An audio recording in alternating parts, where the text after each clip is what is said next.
오늘의 해시태그! 바로 외국 억대 연봉, 미세먼지, 그리고 산업재해입니다. 네, 일한 만큼 돈을 번다. 너무나도 당연한 거죠. 하지만 국내에서는요, 아직도 일한 만큼 대우를 받지 못하고 박봉으로 일하는 직종들이 굉장히 많은데요. 그런데 우리나라와 상황이 조금 다르게 외국에서는 억대 연봉의 직종들이 있다고 합니다. 그 첫 번째 주인공은 바로 용접공. 우리나라의 용접공의 평균 연봉은요 2,500만 원 정도인데요. 이 캐나다에서는요 이 용접공이 무려 7,500만 원의 연봉을 받는 직종이라고 합니다. 심지어 하루 평균 16시간 근무해요. 한 달에 하루 이틀 쉬면서 근무하시는 우리나라 용접공들에 비해서요 이 캐나다는 주 4일 근무, 그리고 무려 5시 전에 퇴근을 하는 직종이라고 합니다. 그 다음으로는요 웹디자이너인데요. 우리나라에서는 이 웹디자이너가 2,800만 원 정도의 연봉을 받는다고 해요. 하지만 미국에서는요, 와, 놀라지 마세요.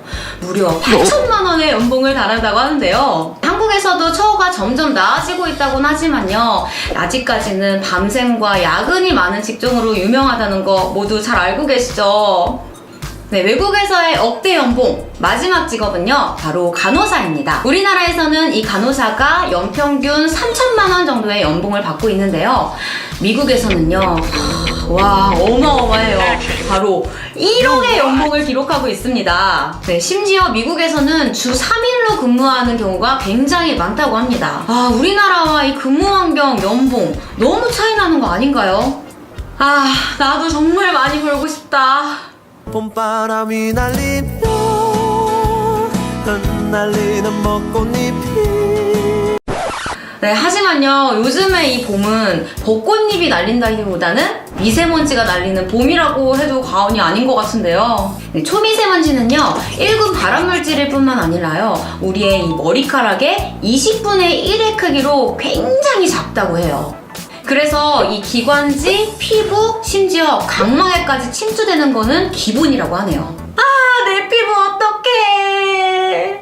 이 무시무시한 초미세먼지 농도, 한국은요 전 세계 180개국 중 무려 7위를 기록하고 있다고 합니다. 미세먼지 때문에 실제로 이민을 고민하시는 분들도 굉장히 늘어났는데요. 아무튼 이 초미세먼지가 심각한 날, 어린이와 노약자들은 절대 외출 금지, 그리고 여러분 물도 자주자주 꾸준히 마셔주시고요, 꼭 마스크 잊지 마세요.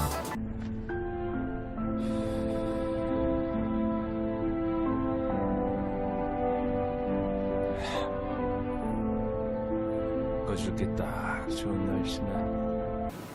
네, 산재사고 신청이 작년 13만 8천 건으로 10년 만에 최고치를 기록해서 많은 사람들이 놀랐습니다. 질병도 산업재해로 인정해주는 제도의 변경이 큰 영향을 미쳤다는 반응인데요. 또 작년 1월부터 사업주 확인 없이 산재 신청이 가능하고요. 또 출퇴근 시 사고도 산재로 인정받을 수 있어서 그 신청률이 급증했습니다. 네, 법이 좋은 방향으로 개선이 되고 있어서 정말 다행이지만요. 아직까지 문제가 되고 있는 건 이 산업재해에 대한 사용자 손방망이 처벌 때문입니다. 지난 2011년부터 2015년까지 국내 50대 기업의 중대재해에 대한 처벌 결과를 보면 기업의 대표가 처벌을 받은 건 단 한 차례에 불과하다고 합니다. 나를 지금 바보로 하는 거야!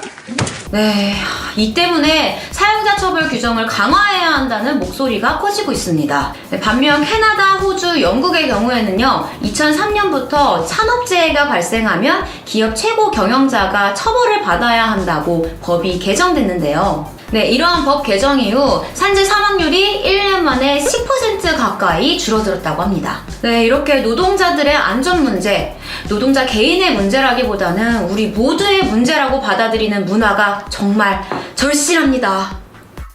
오늘의 해시태그 여기까지입니다.